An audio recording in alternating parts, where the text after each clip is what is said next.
मीराबाई 16वीं शताब्दी की एक ऐसी संत थी जो कवियत्री भी थी और भगवान कृष्ण की भक्ति रस में डूबी प्रेमिका भी। मीराबाई की भक्ति ऐसी थी जो कई लोगों के लिए रहस्य है, क्योंकि ऐसा प्रेम जगत को शायद ही देखने को मिले।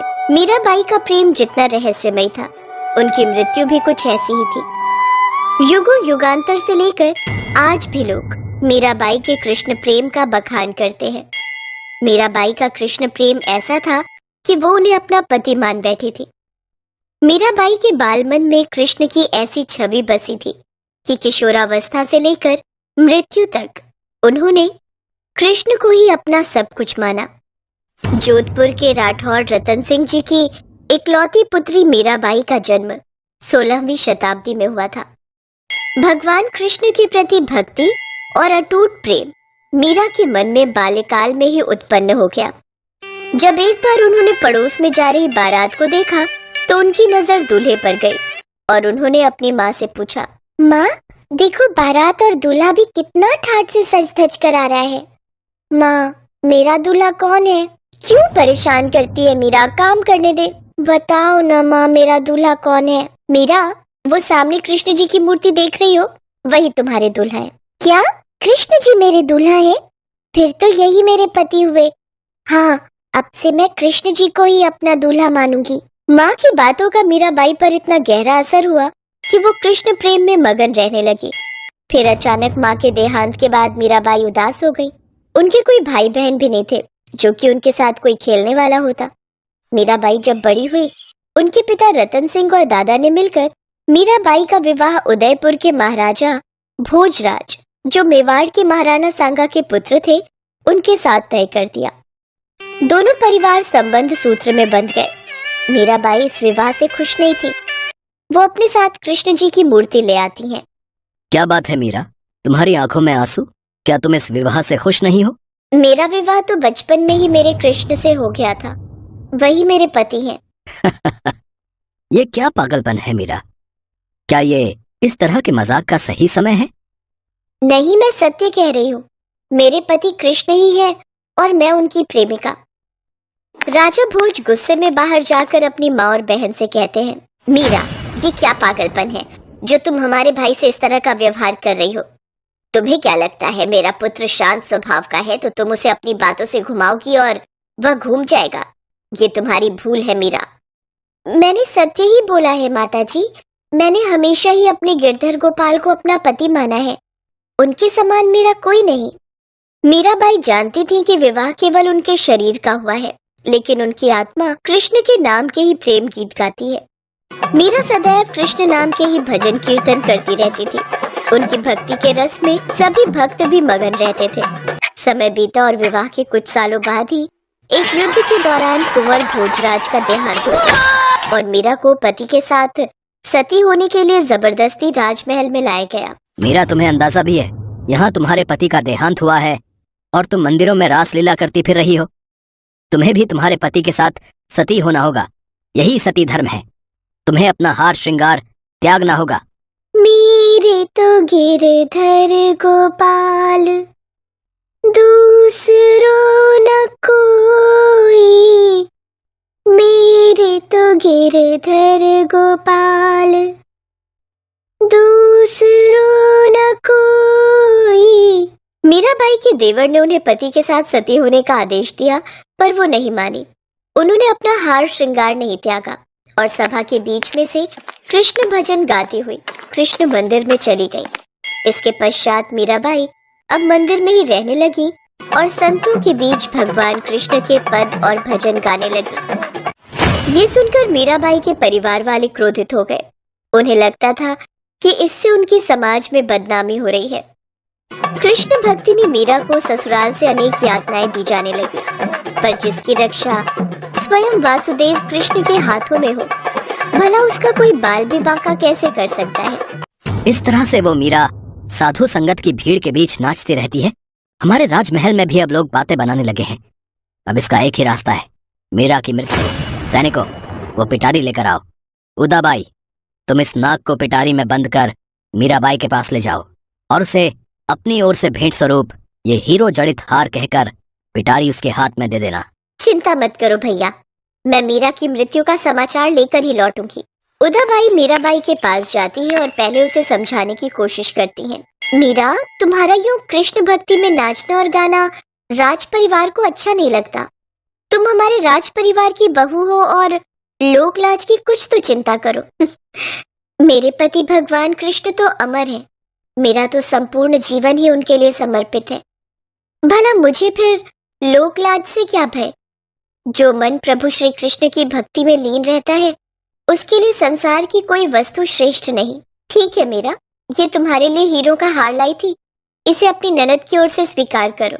मीरा ने प्रभु श्री कृष्ण का स्मरण करते हुए जैसे ही पिटारी को खोला तो पिटारी में नाग की जगह हीरो का हार ही था। ये देखकर उदाबाई चकित रह गई और ये चमत्कार देख मीराबाई के चरणों में गिर गई। मीरा, मुझे भी अपनी कृष्ण भक्ति के रस की कुछ बूंदें प्रदान करो। तुम सचमुच भगवान कृष्ण की परम भक्त हो। उदाबाई मीराबाई की भक्ति के चमत्कार को देख व्याकुल हो गई और उनकी भक्ति में वो भी रम गई। उधर राणा विक्रमजीत के सैनिकों ने उन्हें मीराबाई को मारने के लिए एक और युक्ति सुझाई। महाराज, मेरे पास एक युक्ति है। क्यों न हम मीराबाई को महल बुलाकर कृष्ण का प्रसाद कहकर जहर का प्याला पीने को दे। ये युक्ति जरूर कारगर सिद्ध होगी। मीराबाई को महल में बुलाया जाए। ये लोग धोखे से अमृतपान कहकर मीरा को जहर का प्याला पिलाकर मारना चाहते हैं। मुझे मीरा को बताना ही होगा। उदाबाई मीराबाई के पास जाती है। उदाबाई, वो मुझे कृष्ण नाम रस का पान करने के लिए कहेंगे तो मैं उनके नाम से मिला जहर का प्याला भी पी जाऊंगी। आप चिंता मत करो, मेरे कृष्ण की जो इच्छा होगी वही होगा। मीराबाई को राज दरबार में लाया जाता है और सबके समक्ष मीराबाई प्रभु श्री कृष्ण के नाम का स्मरण करके वो विष का प्याला पी लेती हैं। पर सभा में सब ये देखकर हैरान हो जाते हैं कि मीराबाई को कुछ भी नहीं होता। इसके पश्चात मीराबाई घर वालों के इस प्रकार के व्यवहार से परेशान होकर द्वारका और वृंदावन आदि धार्मिक स्थलों पर तीर्थ यात्रा के लिए चली जाती हैं। इधर मीरा के महल छोड़कर चले जाने से राज्य में अशांति फैल गई। ब्राह्मणों ने कहा कि यदि मीरा वापस लौट आएगी तो सब ठीक हो जाएगा। मीरा की खोज के लिए सैनिक भी भेजे गए। उन्होंने मीरा को साथ लौटने की विनती की, लेकिन मीरा ने मना कर दिया। यदि आप हमारे साथ जीवित नहीं लौटी तो हम भी वापस नहीं लौटेंगे।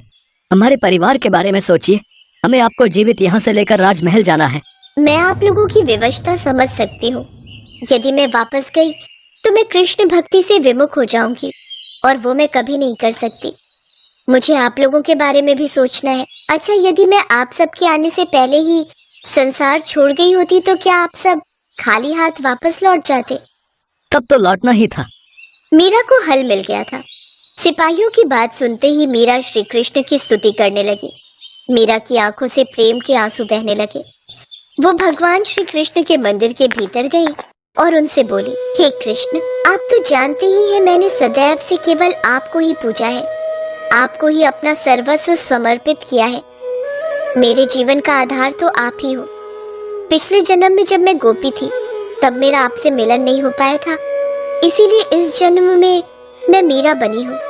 मैं चाहती हूँ मेरे अंतिम क्षण केवल आपको ही समर्पित हो। मैं आपको ही देखते देखते आप में समा जाऊं। मुझे अपने हृदय में स्थान दो प्रभु। मीराबाई ने अपना अंतिम पद गाना शुरू किया और भगवान कृष्ण ने उन्हें अपने हृदय में स्थान दिया और वो सदा के लिए अपने प्रियतम श्री कृष्ण में समा गई। सिपाहियों के साथ साथ सभी भक्तों की आंखों में भी आंसू की धारा बह रही थी। सिपाही वापस लौट जाते हैं। कहते हैं मीराबाई जहाँ जाती थी वहाँ उन्हें लोगों का सम्मान मिलता था। लोग उन्हें देवी के जैसा प्यार और सम्मान देते थे। भारत भूमि पर ऐसे कई संत और महात्मा हुए हैं जिन्होंने धर्म और भगवान को रोम रोम में बसाकर दूसरों के सामने एक आदर्श के रूप में पेश किया है। ऐसे ही संतों और महात्माओं में मीराबाई का स्थान सबसे ऊपर माना जाता है। पौराणिक कथाओं के अनुसार भगवान राम ने त्रेता युग में सारे कार्य संपन्न कर लिए थे और उनकी सारी लीलाएं समाप्त हो चुकी थी। धरती पर उनके जीवन की अवधि भी समाप्त होने का समय आ चुका था। लेकिन समय समाप्त होने के बाद भी मृत्यु के देवता यमराज भगवान राम के समीप उनके प्राण हरने नहीं आ पा रहे थे। क्योंकि रामदूत हनुमान भगवान राम के प्राण रक्षक थे, जो स्वयं महाकाल का एक रूप है, और महाकाल से उनके आराध्य भगवान राम के प्राण छीनने की हिम्मत ना तो किसी काल में थी और ना ही किसी अन्य देवता में। काल चक्र और समय चक्र को आगे बढ़ाने के लिए भगवान राम की मृत्यु होना जरूरी था। ऐसे में भगवान राम ने एक उपाय निकाला और अपनी एक अंगूठी महल के किसी छेद में गिरा दी और हनुमान जी से बोले, हनुमान, मेरी प्रिय अंगूठी धरती में वहाँ उस छेद में चली गई है। क्या तुम पाताल लोक से मेरी अंगूठी ढूंढ कर ला सकते हो? प्रभु, बस इतनी सी बात। मैं अभी जाता हूँ और शीघ्र ही आपकी अंगूठी लेकर आता हूँ। हनुमान जी अंगूठी ढूंढने पाताल लोक में चले गए। वो अंगूठी को पकड़ने जाते और वो और नीचे चली जाती। हनुमान जी पाताल लोक में पहुँचे। वहाँ वो नागों के राजा नागराज से मिले। नागराज ने उन्हें अंगूठियों से भरा एक कक्ष दिखाया। इस कक्ष में बहुत सारी अंगूठी रखी हुई है। आप प्रभु राम की अंगूठी ढूंढ सकते हैं। यहाँ तो बहुत सी अंगूठियाँ पड़ी हैं। इनमें से प्रभु राम की कौन सी है, ये मुझे देखना होगा। राम जी की युक्ति काम आ गई। हनुमान जी अंगूठी ढूंढने लगे। इसमें उन्हें काफी समय लग गया। हनुमान जी को अयोध्या में न देखकर यमराज ने अयोध्या में प्रवेश किया और वे एक संत का रूप धारण कर भगवान राम जी के महल में पहुंच गए। तब संत के भेष में यमराज भगवान राम से मिले और भगवान राम से बोले, प्रभु, आपको मुझे वचन देना होगा कि हम दोनों की बातों को गुप्त रखा जाए और जो कोई भी हमारी बातों को सुने उसे मृत्यु दंड दिया जाए। आप निश्चिंत रहिए, मैं इसी क्षण सभी द्वारपालों को बाहर भेज देता हूँ। राम जी ने लक्ष्मण को बुलाया और उनसे कहा, लक्ष्मण, ये मुनिवर मेरे साथ कुछ गंभीर वार्तालाप करना चाहते हैं। तब तक तुम द्वार पर ही पहरा देना और कोई भी अंदर न आने पाए, इस बात का ख्याल रखना, वरना तुम मृत्यु दंड को प्राप्त हो जाओगे। जो आज्ञा भैया, मैं आपके आदेश का पालन करूंगा। लक्ष्मण के जाने के बाद उस संत ने भगवान राम को अपना असली रूप दिखाया और बोले, हे प्रभु, मैं आप ही का सेवक हूँ और आपने ही मुझे ये कर्म दिया है कि इस संसार से समस्त जीव जंतु एवं प्राणियों का प्राण हरना, और ये मेरा धर्म भी है। मैं भगवान शिव और ब्रह्मा की आज्ञा से आपसे ये कहने आया हूँ कि आपने जो अपना समय इस पृथ्वी लोक पर निश्चित किया था, वो समय पूर्ण हो चुका है और अब आपको अपने धाम लौट जाना चाहिए। इससे सभी देवी देवताओं में आपको विष्णु स्वरूप में देखकर उत्साह की लहर दौड़ जाएगी। इस पर भी हे प्रभु, आपको कुछ और समय इस पृथ्वी लोक पर बिताना है तो आप रह सकते हैं। भगवान राम तो अंतर्यामी है। वो यमराज की बातों को सुनकर मंद मंद मुस्कुरा रहे थे। भगवान राम और यमराज के बीच वार्तालाप चल ही रही थी कि इतने समय में भगवान राम के महल में दुर्वासा ऋषि आ पहुँचे। प्रणाम गुरुवर, कहिए मैं आपकी क्या सेवा कर सकता हूँ? हमें भगवान राम से मिलना है, अभी तुरंत। गुरुवर महाराज, भैया राम अभी किसी से नहीं मिल सकते। उन्होंने किसी को भी कक्ष में न आने का आदेश दिया है। मैं उनके समक्ष नहीं जा सकता। लक्ष्मण की बातों को सुनकर दुर्वासा ऋषि को क्रोध आ गया और वो श्राप देने लगे। मेरा इतना घोर अपमान! अगर मुझे राजा राम से नहीं मिलने दिया गया तो मैं पूरी अयोध्या नगरी को अपने श्राप से जलाकर भस्म कर दूंगा। अगर मैं इन्हें भैया के महल में जाने दूं तो सिर्फ मुझे ही मृत्यु दंड मिलेगा, लेकिन अयोध्या नगरी तो बच जाएगी। गुरुवर, मैं भैया को आपके आने की सूचना देकर आता हूँ। लक्ष्मण भगवान राम के कक्ष में चले गए। लक्ष्मण को सामने देख भगवान राम चौंक गए और यमराज अंतर्ध्यान हो गए। राम जी दुखी हुए कि एक राजा होने के नाते उन्हें लक्ष्मण को मृत्यु दंड देना होगा। राम जी ने अपने कुलगुरु से इस विषय में वार्तालाप किया। राम, किसी अपने का त्याग करना भी मृत्यु दंड के बराबर है, इसलिए तुम लक्ष्मण का त्याग कर दो। लक्ष्मण ने गुरुदेव और राम जी के बीच हुआ वार्तालाप सुन लिया और वे श्री राम से बोले, भैया, आप मेरा त्याग मत करना, मैं ये सहन नहीं कर पाऊंगा। आपके वचन का पालन करते हुए मैं स्वयं ही अपने शरीर का त्याग कर दूंगा। लक्ष्मण ने अपने भ्राता श्री राम का वचन निभाने के लिए अयोध्या की सरयू नदी में समाधि लेकर शेषनाग का रूप ले लिया और फिर भगवान विष्णु के निवास स्थान क्षीर सागर में जाकर उत्पन्न हो गए। उसके बाद भगवान राम भी लक्ष्मण के वियोग में थे। उन्होंने भी सरयू नदी में जाकर जल समाधि ले ली और अपने परम धाम को चले गए।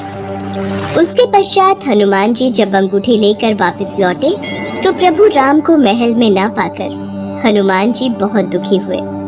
प्रभु, आपने जानबूझकर मुझे पाताल लोक में भेजा था ताकि मैं आपको रोक ना सकूं।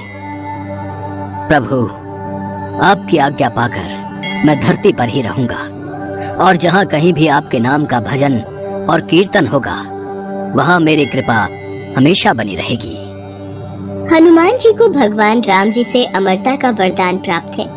इसीलिए कहते हैं कि आज भी जहाँ कहीं पर भी भगवान राम के नाम का भजन कीर्तन होता है वहाँ हनुमान जी अवश्य आते हैं और भक्तों को अपना आशीर्वाद देते हैं।